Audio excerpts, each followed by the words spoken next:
This podcast is brought to you by Triathlon Coaching, where we help triathletes and cyclists like you train smarter to race faster. I'm your host, Jordan Donnelly, and on my left is former Australian Ironman Champion and head coach of Triathlon Coaching, Gerard Donnelly.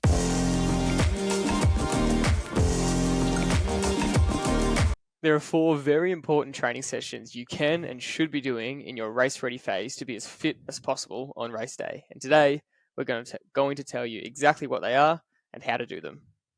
But before we do that, we have an exciting announcement. We are looking for a new coach to join us here at Triathlon. If you're a coach out there and you'd like to join the Triathlon family and help coach our athletes to train smarter and race faster, go to the link in the description and check out the job description and apply. There's more details about the specifics of the role there, but at its core, we're looking for someone that shares our passion for our athletes' improvement and enjoyment on their journey. 2 very important things for us. So if you think you align with Triathlon's principles and philosophies, we'd love to hear from you.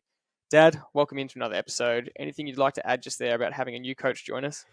I'm super excited, and as a business, we really take pride in the care factor of all of our athletes and want the best for all of our athletes. And I treat every athlete like my actually own son or daughter, and that's the kind of coach we're after. And yeah, if you don't have that care factor, don't apply. And yeah, that would be the main thing I would really want to stress for anybody out there who thinks they've got what it takes to be a good coach. And that's probably the best thing you could have. The best attribute would be to how much do you really care about your athletes. Perfect. Moving on to our first segment of the episode, gratitude. Can you tell us, Dad, what are you grateful for this week?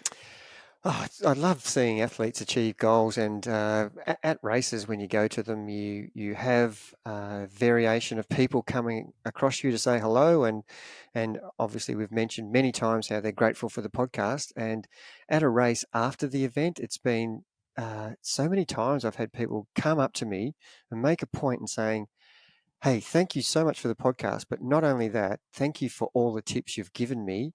And I was able to put those strategies into my race preparation, into my race plan, and to my execution. And I wouldn't have had the day I had it not been from what I heard on the podcast. And I'm so grateful that we have the opportunity to give advice and to give help to people to make them a better athlete. And I seriously think that I'm seeing much better execution over the last 2 or 3 years than I had 4 or 5 years ago. I think people are getting the message. There's still a lot of people who still have poor executions, and I still have issues myself with execution, and it's a hard thing to do.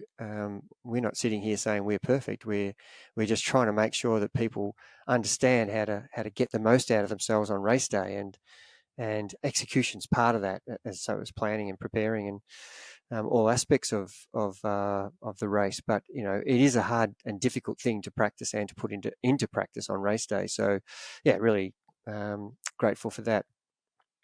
Yeah, awesome. And mine follows a similar path for the weekend. I think for us specifically at Triathlon, we had a record number of athletes racing across different races all over the globe. I think we had 42 athletes across different events, and 26 or so here in Victoria. So just so great to see. It just makes us super proud to see that many athletes rocking the Triathlon colours in races across the weekend and having a blast and having a ball. And we just absolutely love it. And on that note, Dad, we want to talk about, or we do talk about the unwritten rules for athletes a lot here on the podcast. And we've been mentioning the little nod or wave you need to give other athletes when you pass them. And I'm sad to report on my ride today, I gave about half a dozen waves and I only received about half in return.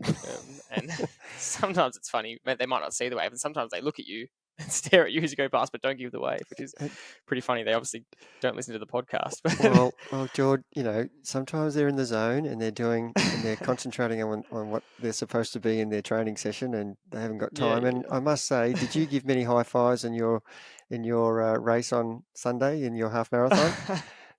No, absolutely not. We were talking about this before we hit record, and the race on Sunday was packed with the kids on the water stations, and they were so enthusiastic. I just loved their enthusiasm at every station. There was one particular station that was a group of school kids, and it was just part of the school program for them to be there, and they were just having a ball, and they were so keen to give a high five, and I was just so I was just on my limit so bad. I could not spare an inch of effort to lean over and give them a high five. Well, I felt very well, selfish. there you but go. You can't be criticising people who might, you were on a zone 2 ride today. There could have been people yeah. on their limit who just, and you didn't look close enough. Sometimes a little finger going up off the handlebars Yes. Yeah. Yeah. is all it takes, Yes. or a little You are nod. right. Yeah. Um, Yeah. Well, I mean, what's another unwritten rule for athletes? I mean, if you think about race day, one is you probably should give the kids at the water station a high five. But what's another one that we were kind of talking about and we saw a little bit of, and this is a little bit of a negative, but we want to kind of put a spin on it and turn it into a lesson. But we had an example of one of our top athletes who was right at the front of the race, and this is more of an effect for people at the front of the race who are competing for those spots.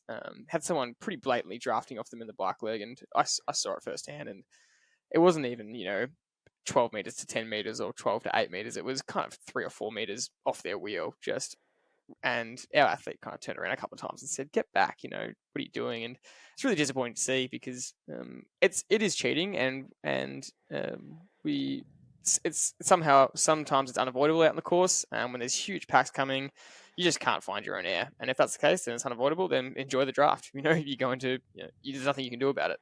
But when you're in that position where you have the choice to draft or not, and you choose to draft, then that's a little bit distasteful. Yeah, and this particular example you were talking about was there's just two or three riders, and the second rider was just within a couple of bike lengths for a long time. Lots of kilometres. It wasn't like it was a 5-minute experience. It was, and that's different to a pack. Packs are very difficult for every athlete to. Once they're in the pack, it's hard to separate, like the pros do, because you could have 20 people who are at various levels of ability. So we just got to be careful that we're not really trying to criticise people for that if it's a situation where you're stuck. But this is a different situation where somebody is actually blatantly sitting on someone who is much faster than them and getting an unfair advantage, which is creating a different result in the race. So I'm really, my message to people is, if you do that continuously, you're actually not becoming a better athlete, because if you have to ride in a race, and we had one of our athletes, or two of our athletes, do the Gundawindi, the Hell of the West 100 kilometre triathlon up in Queensland on the border there at Gundawindi, and there was not a lot of athletes in the race, so there's lots of periods where you're riding on your own. You've got no one else in the race around you. You've got a kilometre up the road where there's the next athlete and, might be 50 metres behind someone else. If you've been riding in a bunch every single race, you're not used to riding how the race is supposed to be ridden, which is as a time trial, an individual time trial without outside assistance. And so if you're continually trying to do that every race, when it comes to a race where you have no one around you, you're going to ride possibly 5 or 10 minutes slower over 90K.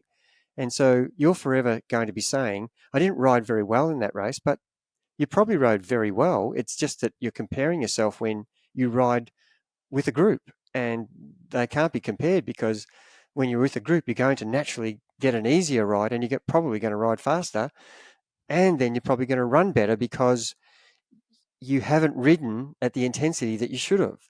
And so it's actually going to give you a false sense of achievement, because when you have to ride and run without any assistance, you're probably not going to actually end up with the same time, or a time that's anywhere near what you've done when you've had outside assistance. So in the long run, it's going to be detrimental to your whole racing career, really, if you start to have that attitude that I'm trying to get an unfair advantage every time I do a triathlon. If more people actually thought like that and tried to ride the thing as an individual, and then tried to run as an individual, then you would actually, be true to yourself and understand that that's a real result as compared to something that's got some outside assistance.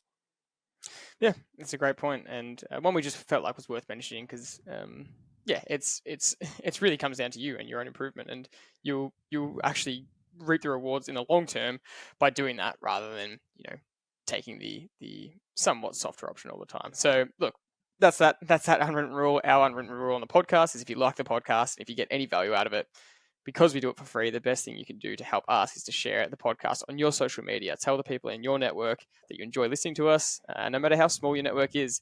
This is the biggest and best way you can help us, and we appreciate it. So thank you. Now, on to our next segment. What has caught your attention? And for us, Dad, our favourite race of the year is coming up on Sunday.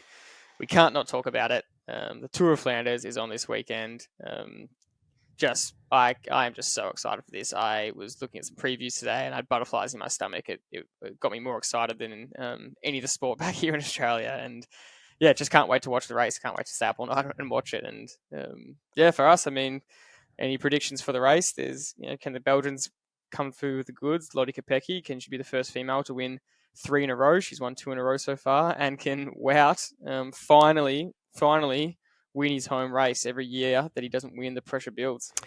I can't believe it's a year since we were there. What an experience we had last year, and for the other 5 times we've been to the Spring Classics, and every time we're not there, so this is the second time in 7 years we haven't been there. I really feel like we've missed out and we should be there, but you can't go every year. And it's great. It's one of the all-time best races. I can't wait for Tour of Flanders. It's one of my favourite races in the whole calendar. This is the one that I love the most, and ironically, a lot of the riders rate it as their favourite race as well. And in the men's race, certainly, I think there's 3 aspiring winners, and the world champion Mathieu van der Poel is in great form, but Mats Pedersen, from Trek, I think is in the form of his career, and I think it would be a well-deserved victory if he could. But my favourite is Wout. I cannot go past Wout. I want Wout to win. I was extremely disappointed if he doesn't, but it's a race where the best man wins, and tactics comes into it, absolutely. But when they go up the Quaremont, 3 times, and they go up the Koppenberg the last time, it's whoever can get up that hill. And looking at Ghent-Wevelgem, Mats Pedersen absolutely gave it to Mathieu van der Poel on that climb. And after the race, van der Poel said he did everything he could just to hold Pedersen's wheel, which is unusual from a guy who does that to everybody else. So tells me Mats Pedersen is in great form, and he could be the likely winner if he plays his cards right. And he's got a good team to help him, which is so important in this race. You have to have a good team around you. And the Visma guys have had a few injury issues, and I don't think Wout's got the team, but that could be, it could be a saving grace. He doesn't have to use the team and just does his own thing. So, yeah, lots of scenarios can play out, and I'm really looking forward to it. Yeah, for sure. And it's a situation where, which is probably well deserved, but both world champions are favourites to win. So Kopecky's favourite to win and go 3 in a row, and Van der Poel's favourite to win. And I think his record is over the last 4 years, he's gone first, second. So he's got a pretty good record over the last 4 years. And from the women's side to Aussie hopes, I mean, we spoke about seeing Grace Brown back in Oz over summer and her training preparation. And she just did a monster attack at Ghent-Wevelgem last week, where she just rode off the front of the peloton, which she does a lot, actually, and was riding solo in the last K. I thought she was going to ride a solo to victory, but she got caught by the peloton. But she could be a sneaky chance to do pretty well in this kind of race. She's got great strength and she can climb. So. Yeah, it'd be really good to see an Aussie girl throw down the gauntlet and have a crack, because she is a good time trialer. So, and at the end of this stage, if you can get up those last climbs, which you talked about in the male race, it's exactly the same scenario. You've got that last hill, the Koppenberg, and then you've got that time trial to the finish into Oudenaarde, and you have to be able to time trial if you've broken away. Otherwise, the bunch will gobble you up, and it'll end up being a sprint finish. And then it's anybody. It's a lottery then. So, Yep. And the last thing we want to talk about, and this kind of leads us into the the key training sessions we want to touch on today for your race ready phase, is we want to speak about this race ready phase, and we just had a lot of athletes come into the last 6 weeks of preparation for their race, and we had a huge 70.3 over the weekend here. So what did you notice among our athletes with preparation into this 70.3? And we get a wide variety of athletes coming in all the time. Athletes are coming in underdone for various reasons. They might have been injured and had a lot of interruptions. They might have had interruptions for just very natural reasons like work and life and family. People are coming in sick, and so then have to really adjust their expectations for the race day or not race at all. People have had different levels of preparation because they signed up late, or they've had a lot of preparation and they're really in form and they're feeling really good. So what were your thoughts kind of coming into this from the wide range of kind of situations we see athletes in? Yeah, that in itself is the actual sentence. Everybody has a different preparation, and some are perfect, some are very imperfect. And the point we're trying to make is you have to understand which camp you're in. And if you're in that camp where you've decided late to do the event, you haven't had enough training time, you've come in sick, you've had an injury where you haven't been able to run, you actually get your race plan wrong beforehand. These are all things that you need to accept and adjust. And if you don't, you'll actually have a worse day. And I'm principally talking about injury, sickness, and not enough time to train. And if you don't adjust your program, your race plan, and just use the same one you've been using for every race, and if your numbers are similar, that's probably okay, but not really, and they shouldn't be. But you need to actually, and ironically, I had this discussion with you because you had a sore throat on the Monday and you were quite sick all week, and it was touch and go on Monday whether you'd actually do the half marathon in the teams race, and the competitiveness of you is going to be the same in anybody else that's entered into the race. Your competitive nature was, no, I'll be okay. And I'm saying to you, no, you won't. You'll actually, you want to run 3:30 pace. You might have to reconsider that. You might have to run 3:35, 3:40, and you have to suck that up a bit. And you were adamant that no, I should be good. I should be all right. And I'm saying, no, we need to actually think seriously about how you start this race. And we were going backwards and forwards, and it was funny because that's the advice you give as a coach. Yet I'm giving you that advice as a coach to athlete, but you're not actually kind of taking it on board. So it's a great example of how the competitiveness of ourselves don't really allow us to be real and true to ourselves. And that's what we're trying to get across here. If you come into this level of preparation, regardless of it's your fault or not, that's not what we're talking about. It's nothing to do with that. We're talking about accepting that you can't possibly run the race plan that you want. Yeah, and it was funny, our conversation, because we were very self-aware of the kind of conversation we were having and the irony in it. And I said to you, I I know what this sounds like, and I gave you the classic line, but I'm different. Every athlete says that. But it was an interesting discussion because my point to you was that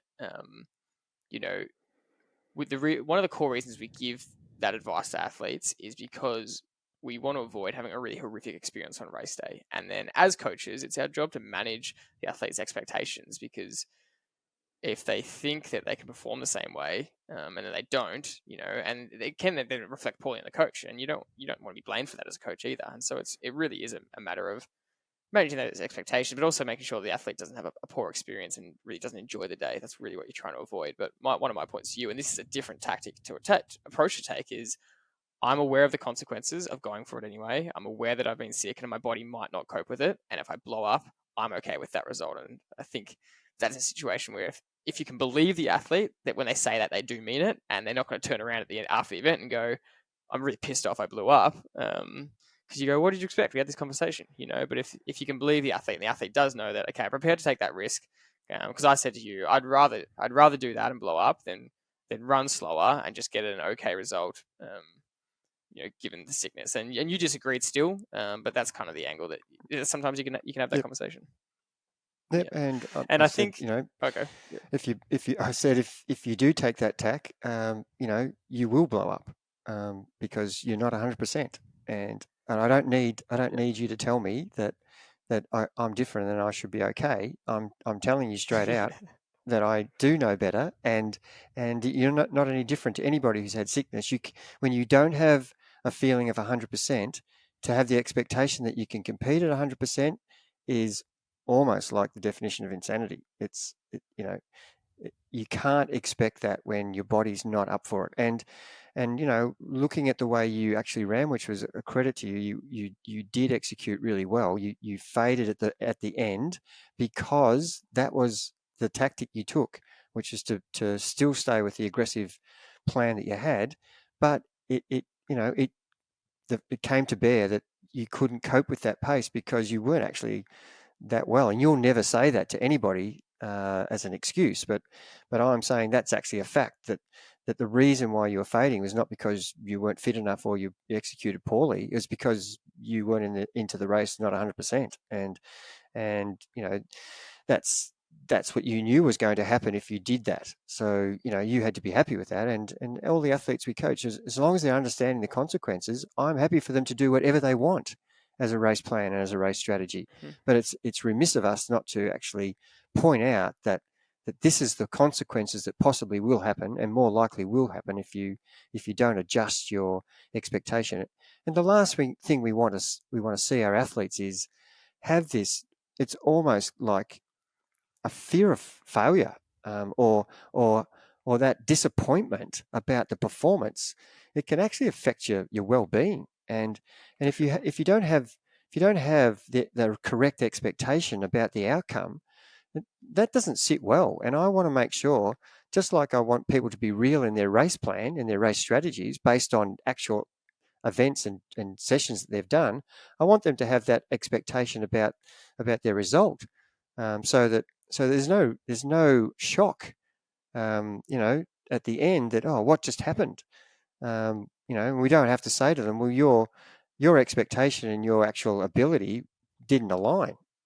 And if that's the situation, you're going to be sadly disappointed every race you go in until you get your ability and your expectation aligned. And if I'm saying to a lot of athletes in our pre-race preparation discussion, if you perform the best you can and the result is not what you want, you've got to be happy with that, because you've done everything you can during the race at the level that you're able to do on the day. And just because you didn't achieve the time or the placing, if you're going to be judging yourself by that every time, you're going to be sadly disappointed the majority of the time, because it's more about the performance and how you were able to navigate your race plan according to the fitness level you had on that day that's more important than the actual time or the placing you get. And I think that helps people cope better. And we had some great examples of a couple of first timers who did a half Ironman. That's a big event, big anxiety. You're really worried about everything. Have I prepared well? Is my race plan right? Have I got my race plan right? That was a lot of the questions we were getting asked when we were having those discussions before the event. And there were lots of people who weren't getting their race plans right. But I love the attitude of one athlete. Just every time she went past, she just had a great smile on her face, and how you going? Yes, I've got this. And she was absolutely loving it, and she had the right approach, and at the end it was almost euphoric for her. She achieved something that she thought she wasn't capable of doing. And it's a big event if you're out there for 4 hours or if you're out there for 6.5. It's a big commitment to prepare for. It's not an event that's over in an hour. You've got to be well prepared to get through this. And I love that attitude of someone doing that and knowing they're in control of themselves the whole way. And there are lots of people who are doing that walk of death or that run of death where head down, and you can see it's absolute agony. And she wasn't at the front of the event. She was just running in her lane sort of thing, with her race plan and her pace and her power and on the bike, and she was staying into those levels, and she was having a really good outcome. And at the end, she achieved everything she wanted, and she couldn't have been happier. And that's actually what we're trying to get people at the end to have that good experience. For all the things we talk about in the podcast, that's the fun part at the end, is when you cross the line.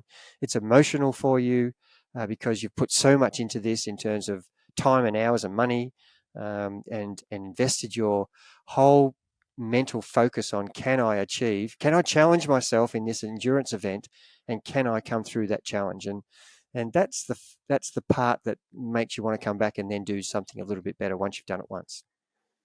That's what I love about it as well, is it's really a race against the course and the event. And unless you're competing for the age group wins or the podium or the top places, you're really battling against your own PBs and your own performance and execution. And I love at the end when all the post-race chats are having, and everyone's asking, how did you go? And everyone's kind of sharing their battle against the course and their battle against the headwind and their battle against that last hill before running into the last K.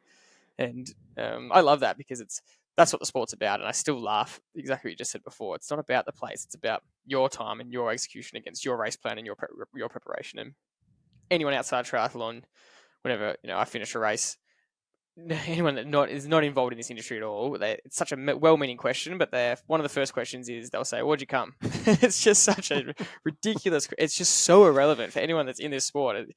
People go, I don't know, 612th, whatever. Like it's just not.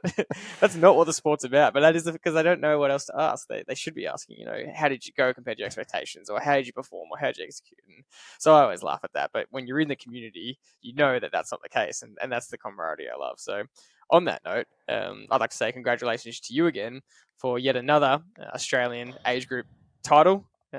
Probably your 712th to add to the cabinet, but in the aquabike, took out another one. It was the aquabike Australian champs at the event, and so that has guaranteed you a spot at the World Aquabike Champs at the end of the year, right?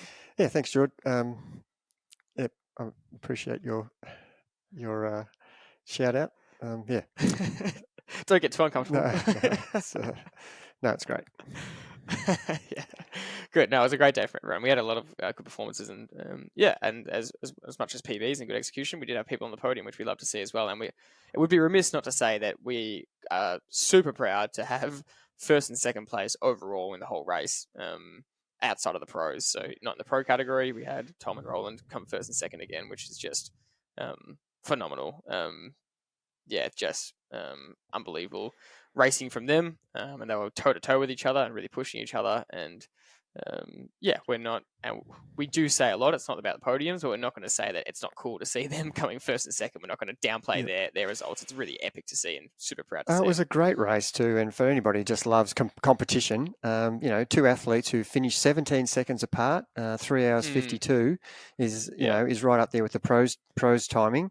We would have put them in the 10th and 11th place, and they actually rode by themselves, whereas the pros get that opportunity to ride as a group, which is, as we've said many times, it is an easier way to compete, and that's why the times are a lot faster. Obviously, they're better athletes than the majority of age groupers, but certainly to see them race over that longer time and have 17 seconds difference at the end, and that's 2 races in a row where it's been under 1 minute, and now they swap positions. Tom won this time and Roland won last time, and they're great friends, and they were pushing each other. And ironically, the only time they were near each other was in the last kilometre when Tom came back from a 2.5 minute deficit all race and finally caught Roland in the last K. So they raced individually, independently the whole way. They were separated by over 2 minutes for the majority of the ride, and it ended up coming down to a 17-second gap. And what a race it was! And shout out to those guys. And look, shout out to the other Aussie title winners. You mentioned me, but we had 4 altogether, and we had people qualifying for the Worlds at New Zealand at the end of the year at the 70.3 world titles. So fantastic performance for those people who are getting those accolades, and a real big shout out to anybody else who actually performed the way they wanted to on the day, and that's what it's all about. And of course, we love shouting out to people who are winning races, but it's more important to shout out to everybody who's doing what they did on the day. On that note, let's move into some specifics for the race ready phase and what really makes a good preparation and how an athlete can come into race day going what you said before. They've had almost the perfect prep. There's 4 key training sessions you can do, and we want to go through each one and make sure you're including these in this final phase. And the first is that in the last final period, you must do a fresh time trial of your event. And now this can apply to not just triathlon, but this can apply to cycling, an individual time trial, a potential road race where you need to know your FTP, or a stage race, a marathon, a half marathon. But you need to do a fresh time trial to see what your body's capable of, to see what it's capable of fresh. And in a triathlon sense, you need to do a fresh swim time trial, a fresh bike time trial, and a fresh run time trial. And what I mean by fresh is, you have to taper for each one. You can do them one day after the other, but don't do them all on the same day. At least we have that day's freshness. But talk us through that and the importance of that. Yeah, and this has got a lot of valuable positive reasons why we do it. One is to find out actually where your current form is, and you want to do this fresh time trial not 6 weeks out from the race. So the timing of this fresh time trial is important, as well as doing the time trial. So we want to do that as close to the race, but enough time that you can actually recover from it. And if you're doing an Ironman, we wouldn't ask you to do a fresh 180k time trial and a fresh marathon. That's not what we're saying here. We have a formula in Trivelo where we get you to do something around a 20 or 60 minute effort for all the legs in the event, and then we've got a formula which we can project that from all of our data that we've collected over all of the years we've been coaching athletes, that will predict something close to what you can do on your actual race day. And funnily enough, we are within minutes for most athletes of their total time for the total of the event, and we're pretty bang on for their power numbers and for their race pace in most of their swim and running legs. But it's because we do these time trials. That's the reason why we get our race plans so well. So that's one of the main key reasons. The other one is it gives you a feeling of what it's like to do something as an actual comparison race, whether it's a 60-minute run or a 60-minute ride or a 45-minute swim or whatever it is. You get the feel of what it's like to just do that as a one effort. And that's what we're trying to get you to feel what it's like to race at a level of intensity, because we're trying to do this at our threshold and we take a percentage of that. And as well as that, it's a great training session. So the actual value of the training session is can't be underestimated. It's you putting yourself in a time trial situation where, guess what? You have to execute properly. And if you get the execution wrong in a practice session, how are you going to expect to do it well on race day? So it gives you a practice at executing the effort that you're going to do over 60 minutes. And if you're training for a half Ironman 90-kilometer time trial, that 1 hour effort that you do, or the 20-minute effort that you do, is a little mini practice of, you've got the intensity you want to ride at 20 minutes. Can you do it from start to finish and hold that power? And as a 5K runner or a 10K runner, can you hold that pace you've selected? And as a swimmer, can you hold the pace per 100? These are all the key things about why you have to do this session. These are the positive reasons. And then you go into your race plan knowing that you can use this as a backup to justify the reason why your race plan looks the way it does. And that is the key reason why we're doing this actual fresh time trial.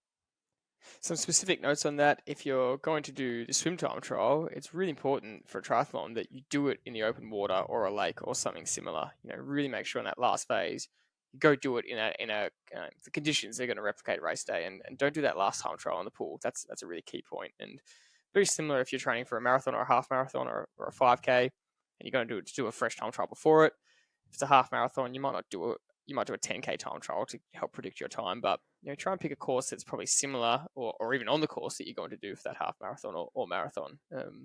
Really trying to replicate the conditions, but you're doing it fresh, which is giving you a really good confidence booster of what you can achieve on race day. And that brings us to point two, which is... Sorry, George, just to butt in, just before we leave that one, the bike session also needs to be outdoor. I've got situations where people are coming from snow conditions and they're flying to a race that's in really good weather, and they've had no opportunity to ride outdoor to test themselves. And so indoor training is fantastic, but it's not replicating what's going to happen on race day, because we've got to deal with the elements such as the temperature of the day outside, the wind, and the gradient or the terrain. And so they're three things that's hard to replicate on an indoor training session. And so you can actually do that, but the only thing you can't replicate is the wind indoor. You can replicate gradient on an indoor trainer because you can select a course on any of the apps that have undulations. You can actually select, on full gas where some of the courses are, you can actually do the actual course. you can make the room the same temperature as what the temperature is expected on the day. So these are things that actually you can do on the indoor trainer, but we want you to try to do it outdoor. And the exception would be if it's snowing or ice and it's dangerous outside, that you can't do the bike session outdoors. Perfect. Moving to point 2, and outside of the fresh time trial, you must do a race pace or multiple race pace specific sessions based on your event. And that is actually, compared to the fresh time trial where it's shorter than the event, that actually is at the full distance or very close to the full distance. And we are talking about that right up to Ironman. You need to be doing practice bike sessions at your race pace. Up to 160 to 180 kilometers. You definitely do get the athletes sometimes to ride that 180 kilometers, and you can explain how do you get these rides without burning out. Yeah, and it's got to be with enough time to recover. And so if you decide that your athlete needs to do a 180k time trial, there'd have to be a good reason for that. And there are many good reasons that I can think of, that I would be asking any of our athletes to do that. But you must give them enough time to recover for race day. You can't be doing this in the last 2 or 3 weeks. This has to be 6 weeks out if you're going to do 180k. And it gives them so much confidence that A, they can do the distance. B, it gives them an idea of what their power was and what their expected time is against that power. And you can replicate it on the course, and that's why we use that recon as that example. But doing race-specific training can normally mean that we would do intervals at race pace that would add up to the total of that duration of your event. So if you think you're going to be a 6-hour 180k bike rider, we would try to do some sessions that have race pace specific power in it on the bike. That would maybe you're doing 4 by 1 hour with a warm up and a cool down that adds up to 6 hours. And 4 of those hours you're doing at specific race pace in the time trial position. So it's not necessarily doing the whole 180k, but doing, building up from wherever your start line, your baseline is. If your longest ride is 100k, you're going to have to do that well out, 16, 20 weeks out, and try to get that up to 120 to 140, 160. So that by the time you get to 6 weeks out, you have done close to the time that you expect to do on race day as a bike rider. And the same with the swim. You need to build your time in the water and get as many swims as you can in the lake or the ocean, as well as your pool, your interval sessions in the swimming pool. So as a runner, we're not going to expect you to run. If you're going to do 4 hours 30 on Ironman day, that's an expectation which is quite different to the bike and the swim, because it is just not helpful, and it's too fatiguing. It's not helpful because it's too fatiguing, and you can't recover quick enough to continue your training program if you're going to do multiple runs that are 4.5 hours. So we do a lot of split runs where we do morning run and afternoon run to try and get that feeling of, maybe you did 2-hour run in the morning and build up to a half an hour run in the afternoon, or 45 or an hour, so that you're getting close to 3 hours to 3.5 to 4 hours by splitting it up. That's a safer way to do it as a runner. And that would be, how we would do the race specific stuff as a runner. That second run is going to give you the feeling of what it's like from 30k to 42k in the actual Ironman marathon. And what about race space specific intensity for preparing for the marathon? How much volume do you try and get for that? For the marathon, you're absolutely trying to do one of the runs at race pace, and that would be the second part of that split run we were talking about. So you would try to do 1 or 2 runs where you're trying to run between 20 and 32k, where you're trying to run progressive fast runs at your expected marathon race pace. And that's a lot slower than you would do those half marathons, 25Ks and 30Ks, if you're actually trying to run a PB for those distances. Yeah. So it's a slower pace, and it's aimed straight at you trying to replicate what's going to happen on race day. The more times you can replicate your pace that you think you can run in training, the easier the body will be and your brain will be to slot into that pace when it comes to race day. And the second run on those split runs, that's the key one, because that's what it feels like at 30k. If you've selected that you're going to run 5 or 6 minute K pace to give you a 4-hour 10, can you do that 6 minute K pace in your second run after you've run 2.5 hours in the morning? Can you do that in the afternoon? That's going to tell you whether it's possible on race day or not. Plus the other time trial stuff that we've talked about in key point 1. They're the things that are going to set up your actual race plan based on our formula. Yeah, and I guess the last part of that you really wanted to mention is doing for triathlon specifically, doing run off the bike race pace efforts and simulating that race pace after a race pace bike session. That can't be forgotten, because you can do all these fresh runs at race pace or fresh time trials, but ultimately you're going to get to the end of the triathlon after swimming and biking, and you need to be able to run at the race pace after doing that. Yeah, and we're not, again, asking you to run long. We're just asking you to make sure you're running after a 6-hour, 5-hour ride. You have to slot into that practice of Ironman pace. And, the same with some of your 70.3 athletes, where we're doing race-specific 70.3 training, and then we get off and get them to run their 70.3 race pace for 8, 10, 12, 14K. And that goes a long way to giving you super confidence when you come to race day. You've done it in training. And so, as an Ironman, you're trying to do that as well. You're trying to get that feel of what it's like to run for 40 to 60 minutes, sometimes up to 90 minutes after you've done a 6-hour day. And it becomes a big Saturday, and you can't do too many of those. But you get a real glimpse of after 90 minutes, well, geez, I thought that 5 or 6 minute K pace was going to be a walk in the park. But at that hour 10, hour 15, hour 20, it feels like I'm running 4-minute 30 pace. It's that hard. And that's the thing you've got to get in your brain is, I feel good at when I get off the bike on race day, and 6-minute K pace feels like I could do that easily. And that's probably true up to 30K. But what happens when you get to 30K? It's still another hour and a half to run at that pace, or at an hour to run at that pace at 6-minute K pace for the last 10K, and an hour 12 at 12K from 30K to 42K, still another 12K. And you've got to try and hold that 6-minute K pace there, which is a completely different scenario. And there's so much happening throughout the day that's going to try and stop you from doing that. And this is where these legitimate training sessions, specific race training sessions, get your body used to it and give you confidence that you can do it on race day.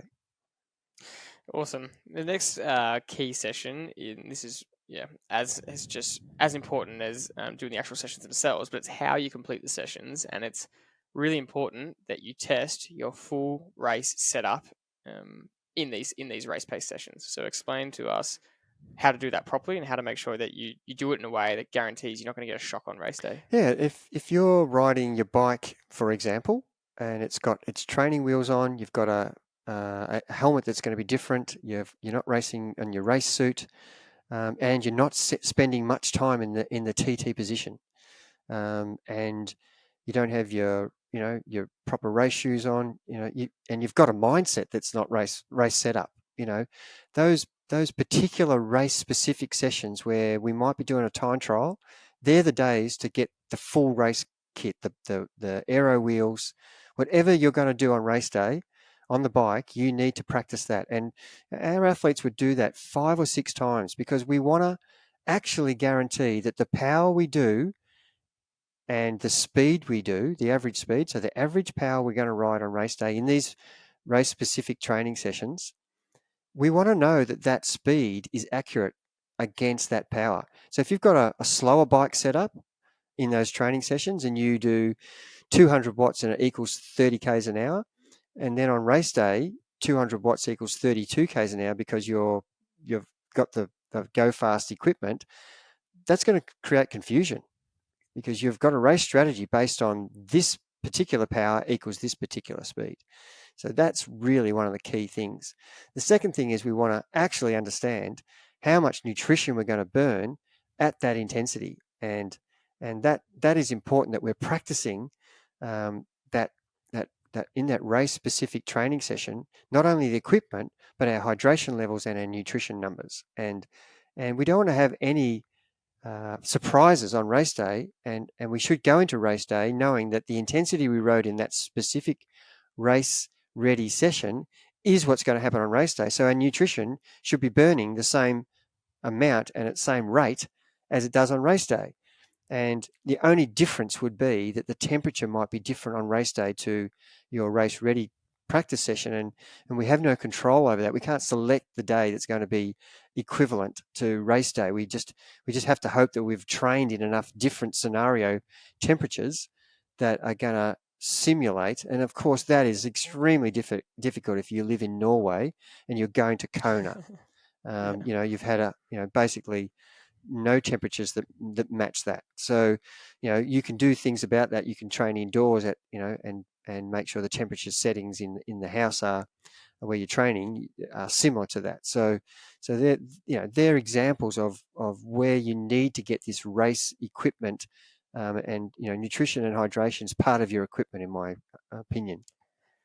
Funnily enough, I feel like we see more cases of overconsumption than bonking, and everyone's so afraid of bonking, and it's horrific because it just stops you in your tracks. Whereas the overfueling, people feel like it's not as much of an issue, but it is just as debilitating. Trust us, it is just as debilitating. And people have these really grand plans of what they're going to do on race day. It's going to be 3 bottles of this, 3 gels of this, 3 bars here, extra water here, or whatever. But they haven't actually tested that amount of volume in a race specific session because they've never done that full length session for one, or they've just never gone to that length of how much nutrition and hydration they're going to take in. And so it is actually the first time on race day that they've definitely had 2 bottles and 2 gels, but suddenly on race day they're going for 3 bottles and 4 gels, just because it feels like the race needs a bit more. And that's actually incorrect. You should be practicing exactly what you're going to have, so there are no surprises, because even an extra 40 or 80 or 120 grams in 1 hour too much could completely bloat you and debilitate your performance. Yeah, upsetting your stomach and having experience where you're having to go to the toilet in the middle of a race is just really not comfortable, and having that uncomfortable stomach feeling that it's taking your mind away from what you should be concentrating on. And we always say, if you practice the race conditions in training, take that straight into your race. And the only adjustment you would make is if it's cooler or hotter than when you've done that race-specific training session, that you're actually practicing what your setup is for all your equipment and for your nutrition and hydration. The only adjustment you would make is if you're been sick or injured, or if the temperature changes. They would be the adjustments. But otherwise, you should be taking in all the strategies you've done in that training race-specific session into race day. And the last thing is your full race shoes. So if you're going to race in carbon plated shoes and you don't train in them, which is very common, make sure you've done the distance or the equivalent distance at least maybe once or twice in the carbon shoes. And again, that's hard to do because we do want to savor the kilometers in those shoes. They've only got limited kilometers on them, so you can't afford to do 6 30k runs in them if you're practicing for the marathon. But at least enough to know that you're not going to get horrific blisters or something's going to stop you and potentially pull you out of the race at 30k because you haven't worn the shoes properly, and you actually can't go further than that. No, spot on. And I think that really, if you don't get the message that you need to be practicing in your doing race-specific sessions and practicing in the race equipment and nutrition and hydration, then I don't think you've got the message. The last key point is course recon, understanding the course. And again, this could be a mental thing or this could be a specific session, but why is this such an important point that we put it in our top 4 points to get you race ready? You just can't underestimate how valuable course knowledge is for the way you're going to execute. If you're getting surprises on the bike course, I didn't know that hill was there. I didn't know how long that hill was. Far out, that hill went for 30 minutes. I didn't realize there was a hill like that. So I was not prepared and didn't understand what power I should be riding at based on the length of that hill. I just didn't understand that was on the course. I didn't realize the course had 17 turns, which is going to affect my normalized and my average power because there's so many periods where I'm not pedaling. So that's going to drop my power every time I go around a corner. I'm not pedaling, so my power number drops. And so all of these nuances about the course, you don't want any surprises. And just like the feeling of in control of your power numbers and your race strategy, the course that you're riding, you want to know everything about it, where the hills are, where the hard parts are, where the wind is predicted to be, what is the wind on the day, what's the prevailing wind for that region, and making decisions about, what power to ride. And we talk about that in all of our podcasts.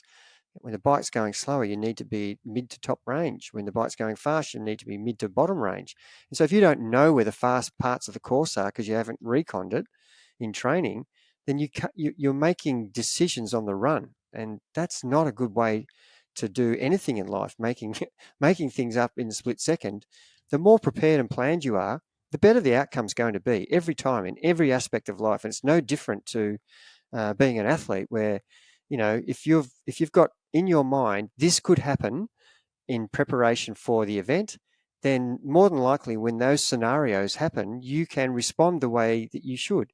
For example, I've never changed a tire. If I get a puncture, how am I going to fix that on the course? Am I going to have to DNF in an Ironman that I've trained 6 months for just because I can't change my tire? So they're things that you need to be prepared for on race day. Go practice changing a tire if that's what your, that your limitation is. So you want to make sure that you know where the hills are, know where the corners are, know where the fast parts are, know where the wind sections are coming from. And then you can make better decisions about how to execute your well planned out race plan. And studying the course, there's so many ways you can do this. You can do this either going to the course and doing it, but if you live, as I said, in Sweden and you're going to Hawaii, it's pretty hard to go and do a recon of the course. So you could use the Ironman or the actual race organisers maps that they make available that generally have everything you need to know about the inclines, the gradient changes for the whole course, and you can have a course profile. Course profile is the word I was looking for. Thank you. And you can go into great detail, and you've done this, and I've done this myself. Both of us have done this, where we've gone into Google Maps and just clicked the arrow and followed the course and seen where the hills are, and actually, you can see a real live view of whether the road turns or goes up or goes down. They're really good things you can do if you can't get to the course. And then if you get there early enough, you can actually hire a car and drive the course. And a lot of the courses are out and back twice. A lot of the courses are out and back 3 times. So if it is that scenario, you can do 1 lap and you've got the thing covered. If it's a half Ironman and it's a 90K and it's 2 laps of 45, just drive 1 lap, the day before. If you get there 2 or 3 days, you could drive to a point and then ride a little bit of it. Ride 20 or 30K, so it's not going to interfere with your taper. Yeah. So these are things you can do, but generally, you've got the opportunity to do it yourself. Go physically there, study the course, use Google Maps, drive it the day before, but make sure you know what exactly you're in for on race day. But it's a great way to finish. I couldn't have summarized that any better. There is so many ways to study the course and do a course recon. It doesn't have to actually be a physical recon. Obviously, the best way to do it is to do the recon itself physically, and the least effective way is just to study the map. But any kind of study is worth it, and then there are multiple options closer to race day to get it right. So that's a great way to finish 4 key sessions to get you really, truly prepared for race day and give you the best possible chance of performing well. So we hope you've enjoyed this episode. Thanks as always for listening. And if you'd like to get coached from us, if you'd like our guarantee that you will improve your performance, you will improve your FTP in the first 8 weeks with us, or money back guarantee, you can go to triathloncoaching.com.au and apply to get coached from us there. Thanks as always for listening, and we'll see you on the next one.